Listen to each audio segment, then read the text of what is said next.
Roberta Pevear, who will talk about letters written in the Civil War. Roberta has been in business administration and law, and also served as a New Hampshire rep for a New Hampshire rep. Her book sounds very interesting, and hopefully she has some with her to purchase. Please welcome Roberta. My name is Roberta Pevear.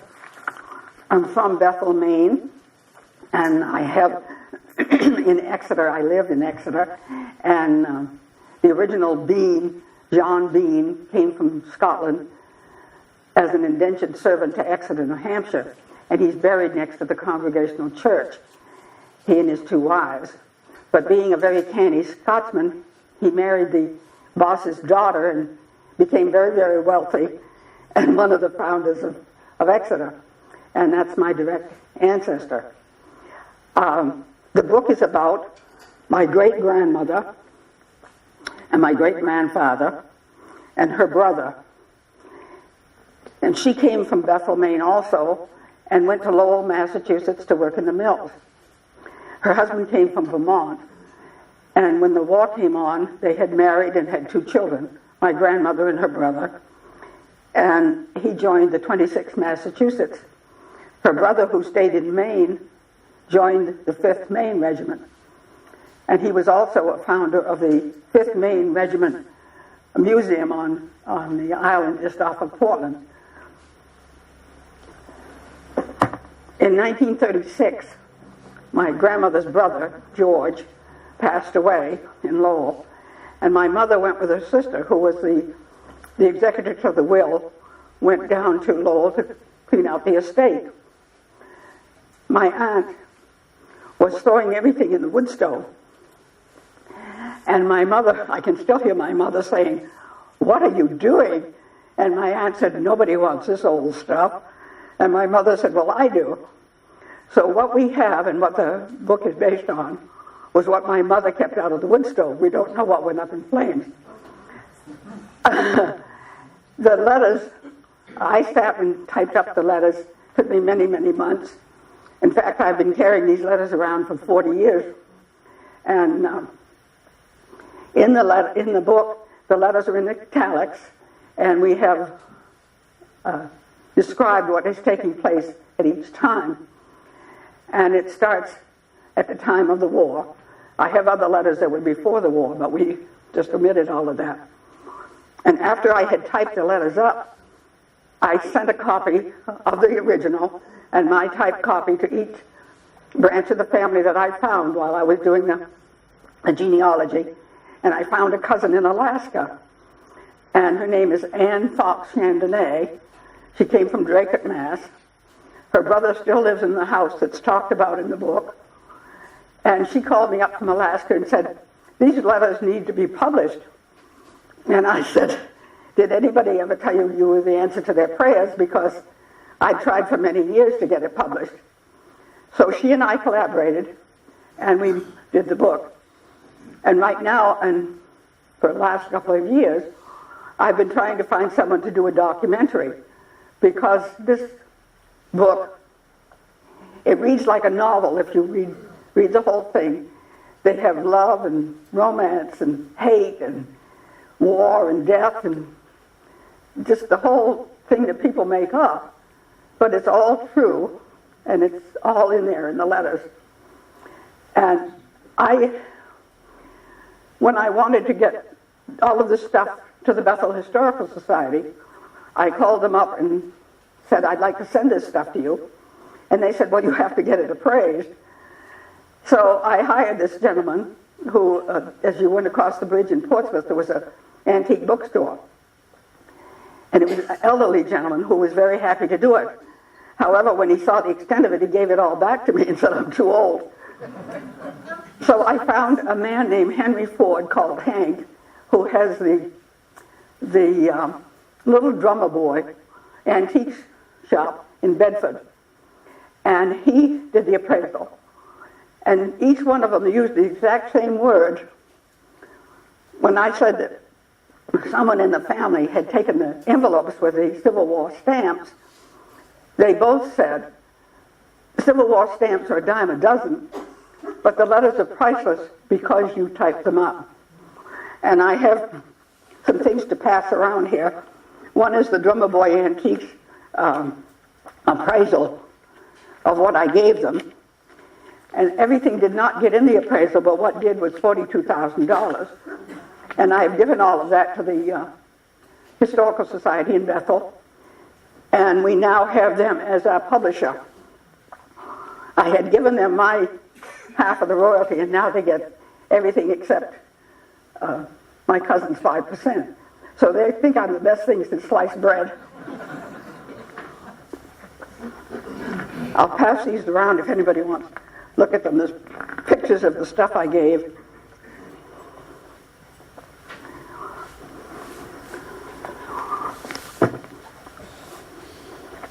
In the letters, Henry was shipped down to New Orleans, and they called it the Custom House, but what it was the Mint, and he was guarding prisoners, and they called this the Western Front, and there's very, very, very little written about the Western Front. They would go out on forays into the Mississippi area and over into Texas. Meanwhile, Eliza Bean's brother, Andrew Jackson Bean, is fighting in all of the well-known ones, Gettysburg and all the others. So you have a twofold story here, coming home to Eliza, who is in a tenement in Lowell with two small children. No money's coming in from the government. She's making shirts, I can't remember the exact amount, you'd think I would by now, but like 5 cents a shirt, and it takes her a week to make it. She's carrying in the food and the wood, carrying out the ashes and the slop. I said, this is the northern idea of Gone with the Wind, because she's going through all the same stuff, but she's in a tenement. Meanwhile, she starts getting ill. She worked in the mills, and I didn't know until I was down to the last wire here doing the book that they sealed the windows in the mills so that, and sprayed everything with a fine mist so that the threads wouldn't break. Meanwhile, the reason all the girls got sick, these farm girls, was because they're breathing in all this wet lint. And she ends up with consumption.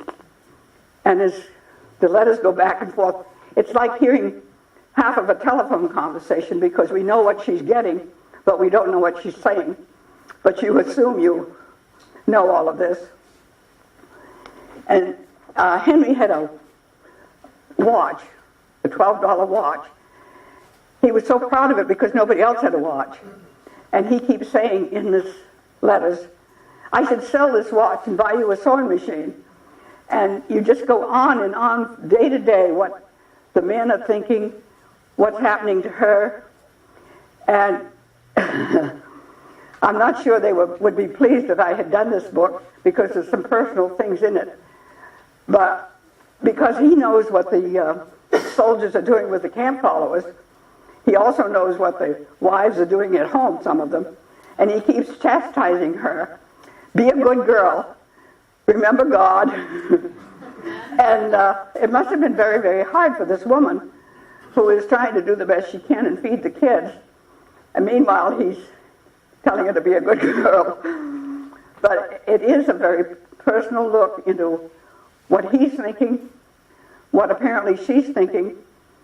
And I felt as though all my life I have known these people better than I know people that I knew in person, because I knew what they were thinking. And we won't have that anymore in the wars today that Ruth was talking about, because we do it all electronically. There won't be this type of a thing that they can write up about. And as I've gone around and done these kinds of talks, I've said to people, if you have any access in your family to anything like this, for goodness sake, save it, because it's priceless. And you just can't imagine what some of the people went through. Meanwhile, Eliza is having a little problem with her sister-in-law, her husband's sister, Mabelia. And that she was the ancestor of my cousin that I did the book with, but she's married to a foreman at one of the mills in Lowell and has money. And I'm sure she doesn't understand what Eliza's going through. And you can read through these letters. There's a little bit of a rift there going on. So you have the jealousy and all kinds of feelings that these people have. And when Henry or any of them wrote home, they would write right back. I can't wait for your letter. I didn't get a letter, and they just go on. And that's why we picked the name Right Quick. In one of the letters, she says Right Quick. And it is written from the woman's perspective. All the other books that I have seen have been from the soldier's point of view. And this is what the woman went through with her children. And I just, as I say, I felt like I knew these people because of this. And they have in Lowell now, it's a national and a state park system, the old Boot, B-O-O-T-E, mill, where this all took place, has been preserved, and they have rooms set up to look exactly the way these girls lived. There would be several girls in one bedroom, even with the chamber pot under the bed. And it's that old song, I owe my soul to the company store. This was the same type of thing. They worked there 6 days a week. They were supervised. They went to church on Sunday. They owed the store for what they bought. It was their whole life. And these letters just detail all of this stuff that's going on.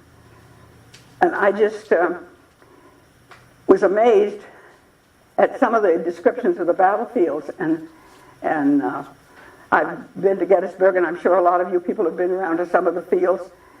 They just stood there and shot each other. And in the end, Henry and Eliza keep talking about saving the money to buy a farm in Draycote. And so he turns around, his time is up, and he signs up again without telling her to get the $100 bounty. And so they have problems over that. He also has this friend, younger than he, who was born in Scotland, named MacGyver, John MacGyver, like the... TV show. That's my maiden name. Oh, really? Well, maybe you're descended because it's spelled differently than the TV show. Yeah, so it's mine. Is it? Well, because I don't know what happened to this man. I don't know what happened to this man because after they signed up, he deserted. Oh, no.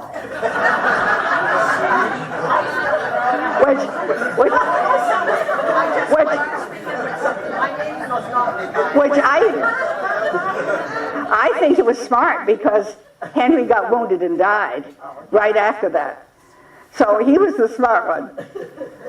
Because Henry is out there on the battlefield. They have shipped him, after he goes back in, they've shipped him to Virginia.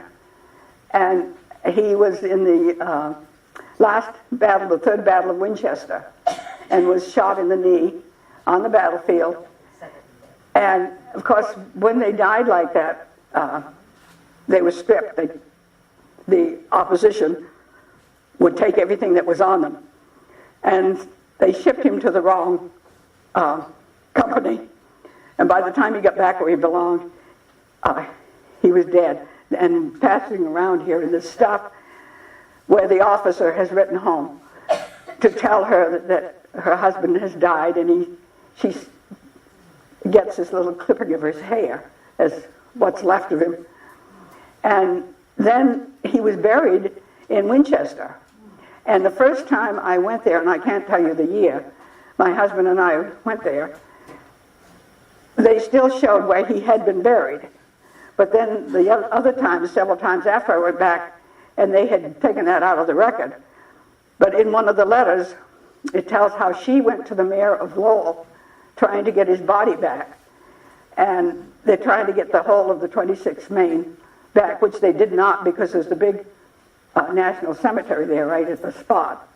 But she got him back, and he is buried in Lowell with her. And my husband and I used to go down there, and he would take his ice scraper and scrape it off because it was this huge, great big stones flat in the dirt. Every time we went, they were covered over with grass. So he would dig it off. And I tried several years ago to get them to lift them up. But the man that was in charge said that they couldn't because it would be too hard to mow. But when I finally got around to do the book, I contacted him, and there was a woman named Jade in charge. She not only got them lifted up, but she put a flag on them for the first time. So I have pictures of those, and I just don't know. There's a tour, I think it's 17 historical societies in Maine now starting this month for the Civil War, because this is their anniversary.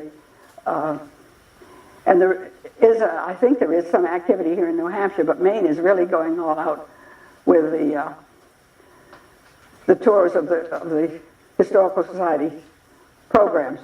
And of course, Bethel is making a big push on this particular book because they have all of the artifacts. In the appraisal, there was an autograph book that Eliza's brother, Andrew Jackson Bean, had started with President Grant and his wife and children. And it has every president in it down to Bill Clinton. My mother kept it up, and then I kept it up and got Clinton's. And I've given that to the society too. So it's quite and it has explorers and all kinds of things in it.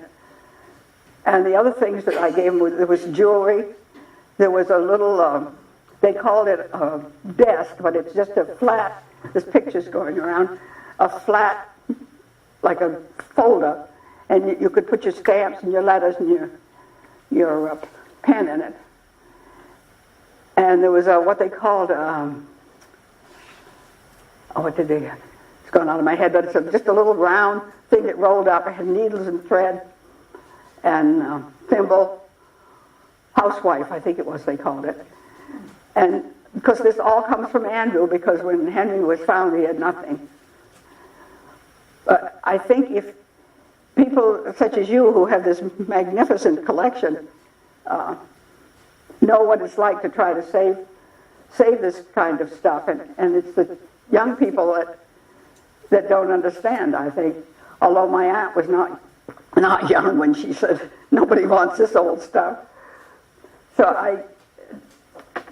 I just try to impress upon the young people, if you have something or you can find something, you should preserve it through this society like this.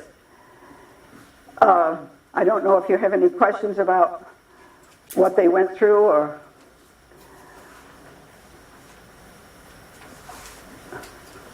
Yes, just what you're talking about, we're having a hard time with letters. We just love the handwritten letters that people will bring down and they'll save and so forth. But now with computers and so forth, everything is sent and then it's controlled, alternate, delete, and it's gone. Yep. We'll never recover that. Same way with pictures. Yep. We try to gather as many pictures as we can, but everybody has their iPhone or their superphone or a small digital camera, and you never get copies of those pictures. They're gone. So whatever people find, and they say, just like you said, oh, nobody wants this old stuff. We definitely want the old stuff and the new stuff, but we would love old stuff too. Well, that's what I think is, as I said, so sad about the military today. We're having them come home and committing suicide. We don't know what they're thinking or what we could do to help them.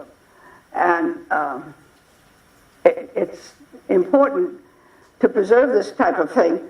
And just because I typed the letters up, it made them so much more invaluable. And I have just a small personal copy machine. And I would run one of the letters through it. And if you've ever done this, you know that if you run it through a second time, it moves.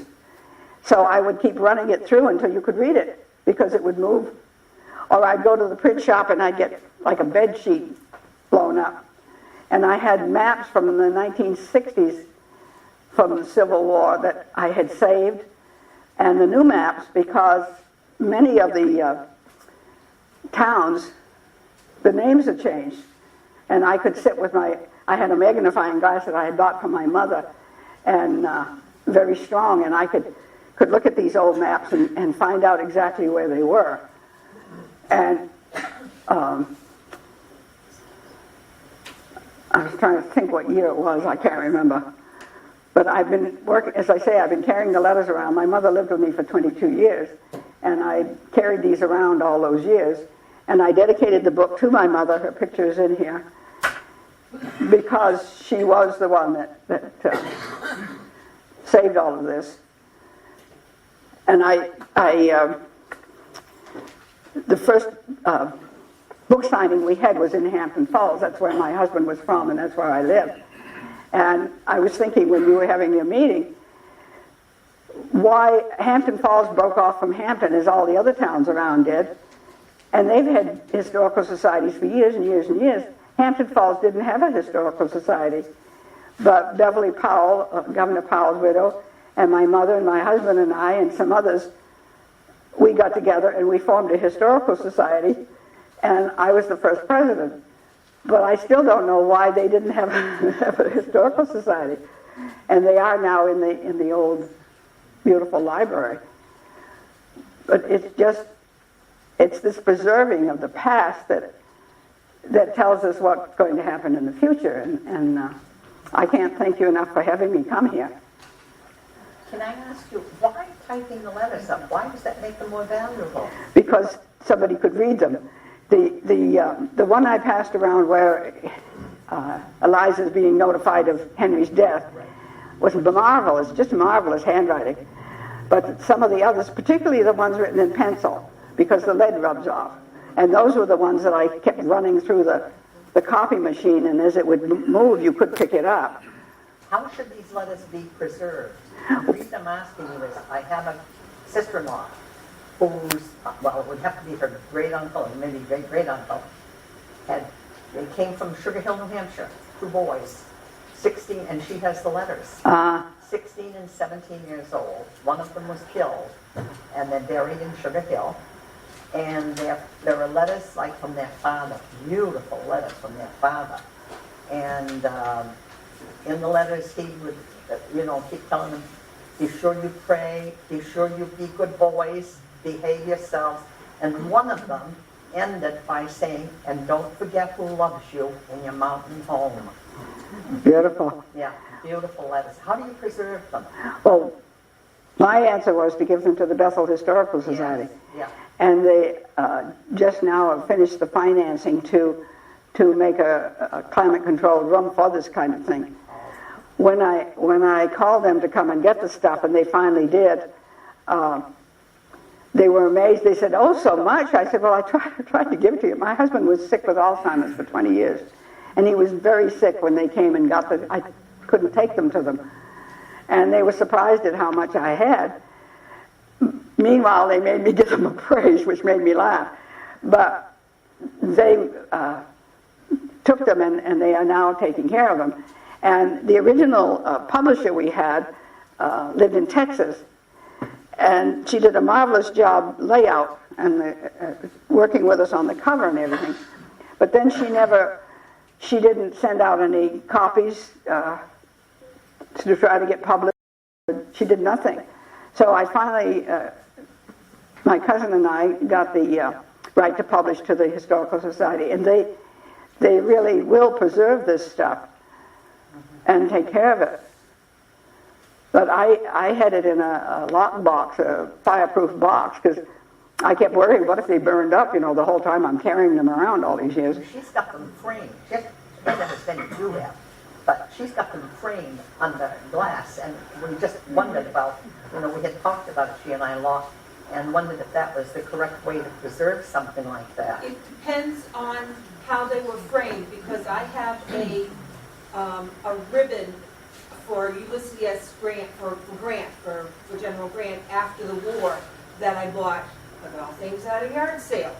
And I had it framed, and it was on like acid-free paper, on special glass, so you might have to see about having it reframed with special papers and a special glass. Yeah. There is my mother she was born in Lynn, and she had a couple of huge, big pictures of the city of Lynn way back over the years, and they had been put on wood that bled into the pictures, and because it was just plain old wood. So I know that the framing can destroy something if you're going to frame it. Just from your research, can you say a few words on what the mail service was like during the Civil War? Was there military mail? How long did it take the letters to get back and forth? Well, all through this, Henry keeps saying, I've written every day, no letters are coming in. So they started numbering them, and there were some missing, because sometimes they would be on a boat, and the boat would get sunk, or they'd get burned up. It was surprisingly to me that they did get what they got. And it was a catch as catch can, and there'll be big gaps in it. But as I say, I was amazed that they got us what they got, because there was no formal mail service at that time. There was no special soldier's mail or anything like Not that I know of. They would say that they were, like they'd get a whole bunch at once, or they wouldn't get any at all, and some never showed up. And they were numbered, and I could tell. What about the mail going home? It would be the same way. She would say she hadn't gotten a letter, and she was praying he was all right. He would say, I know you're praying. And that was another thing. Besides telling her to be a good girl, he was very, very religious.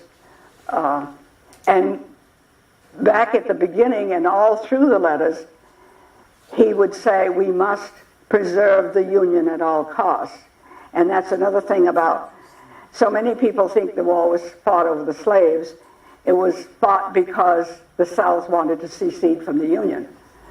And he kept saying this, we must preserve the Union at all costs. And he gave his life for it. But he would also constantly talk about praying and being good, and it's just fascinating to know that what he's thinking.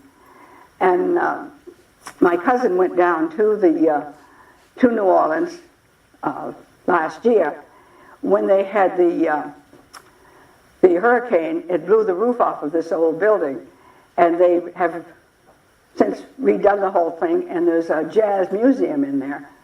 And she went down there and sent me pictures of some of the old filigree, the metal filigree like they have in New Orleans, that was in this building.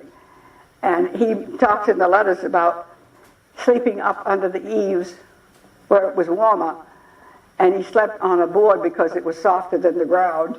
So you can imagine. And he also describes what they eat. They would go out and as they moved around, get fruit from the trees.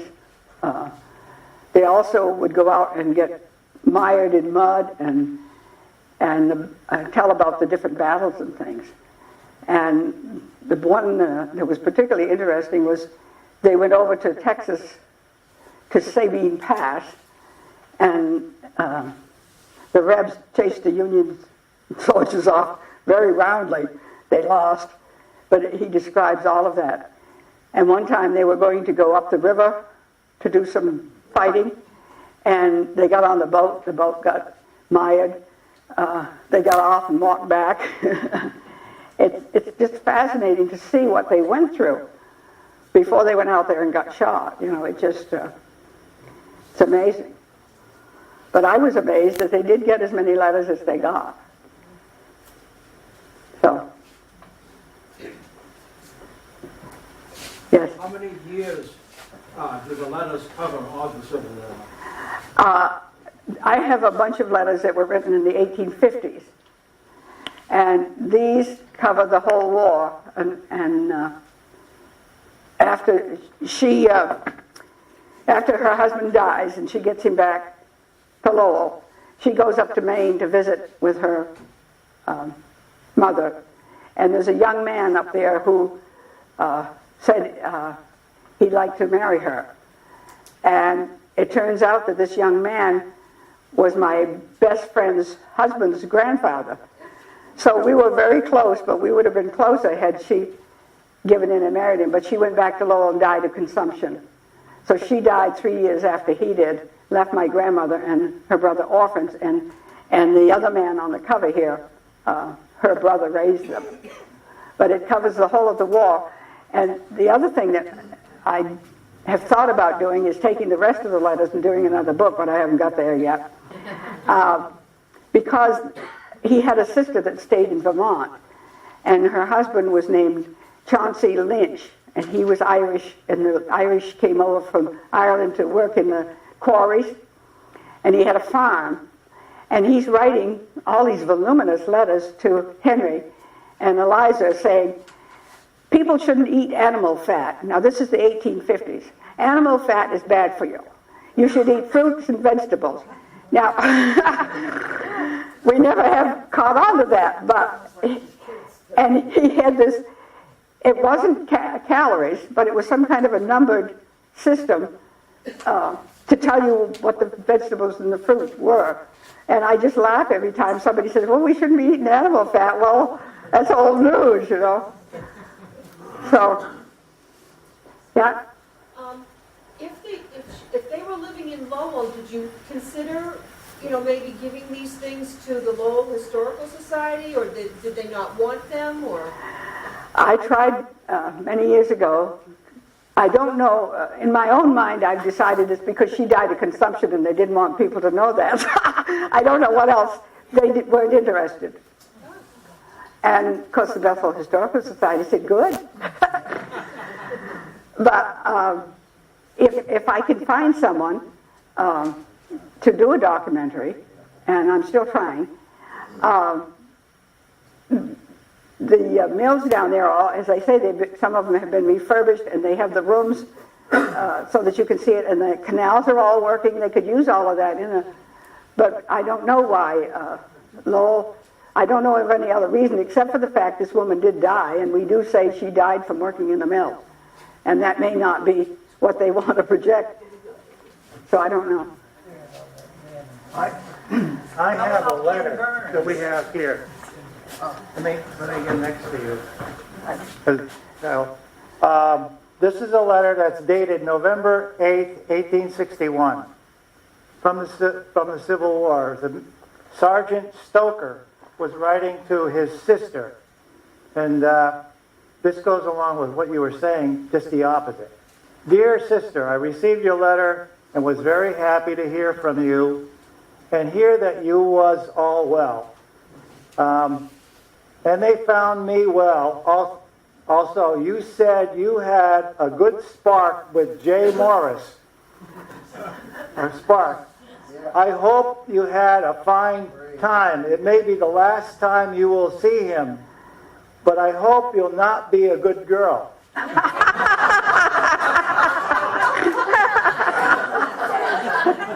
But that wasn't his wife. His sister. That shows you the difference. Do you know where Henry is buried? Yes. She got his body back, and he's buried in Lowell in the Edson Cemetery. And his wife is beside him, and her mother, Mary Holt, came down from Maine and died in Lowell. And the brother George and his wife and son and his wife are buried in the Edson Cemetery too. So they're all. I did bring some of those. She got him back. I don't know how she did it, but she went through the mayor of Lowell and got him back. And as I say, after that, every time I went to Winchester, they had no record that he'd ever been there. But he had. The first time I went, there was a record he'd been there and been moved, but they expunged it. Would you say that the penmanship would beat today's children? Everything that I've seen, the letters were formed just right. Well, I have a. My nephew passed away in Florida, and his wife calls me every Sunday night, and his grandson when his grandmother gave him a birthday card a couple of weeks ago and wrote him a note in the birthday card. He said, "Grammy, I can't read cursive." And I was horrified. I heard it was coming, but this little boy couldn't read what his grandmother wrote him because he couldn't read cursive. So I'm afraid. Now, Eliza, what education she had apparently came from her brother, who he was a school teacher and he was a justice of the peace in Albany, Maine. And now Albany, most of the settlers from Albany came from North Andover, Massachusetts, and my Holt line was among them. And my Holts had 2 land grants, and everybody else had 1. I don't know why. And Albany was up and coming. It had a bank and a post office, and was really going to town. Bethel next to it was not thriving, but they put the railroad through Bethel, and it killed Albany. And it is a unorganized territory. The state runs it. But back in those days, it was Albany that was the big town. So just putting the railroad through a town could make a difference and change everything. But I think the reason that Eliza could even write was because her brother taught her. His writing was so much better, and she wrote everything as it sounded when I was typing them up. You could pretty well see what she was saying, but it certainly wasn't spelled the way we spell it. But I think her education came because her brother was a teacher. It was always the men that were sent on to college, etc. How can we get a copy of the book? I'll leave some, and you can get it through the Bethel Historical Society. Okay? How about getting Ken Burns to do your documentary? Well, I don't know Ken Burns, but I knew Dayton Duncan. You knew Dayton Duncan. When we were in the legislature. Ruth and I were in the legislature together, and we belonged to the DAR, and Edna Pearl Parr, who was from Hampton, who was in the legislature. So one time we were written up by Foster's, no, it was the Portsmouth Herald, had our picture in it, because here we are, 3 in the legislature, and all belonged to the DAR together, and it was, I still have that article. What was I saying? I got sidetracked. About the documentary. Yes. I called Dayton Duncan because he was in politics when we were. And he said he did the film with Ken Burns. And he said, that was my one pony show. I'll never do another one. And he said Ken was too busy. And Ken has done other things. So. But that's not to say that he might not be interested. Well, I could try again. Go directly to him. I met a man, I belong to the Exeter Sportsman's Club, which, by the way, is 135 years old. It's the oldest skeet club in the United States. And I'm on the board of directors. And I'm the historian. And I met a man who is now, I was acting secretary for 9 months, and he's taken over. He's a retired lieutenant colonel. And he bought the book, and he was really enthused over it. And so I said I was trying to make this into a documentary, and he said, my son's a screenwriter down in Baltimore, Maryland, and he's had many movies made, so he has a copy of the book right now. So I got my fingers crossed. So you never know where you're going to meet someone who might. But I could try Ken Burns. Yes. But Dayton said he didn't think he would. Well, never mind, David. So anybody else? Anything? Well, I thank you so much for asking me. As I say, it's been part of my life, my whole life. And if you buy a copy, I hope you enjoy the story. It's women mostly that say this to me, that when I got through to the end, I hated to have it end because I wanted to know what's going to happen next. Now, that's a good thing about it. As I say, it's like a novel, but it's true life. And every one of you has a story. So, thank you.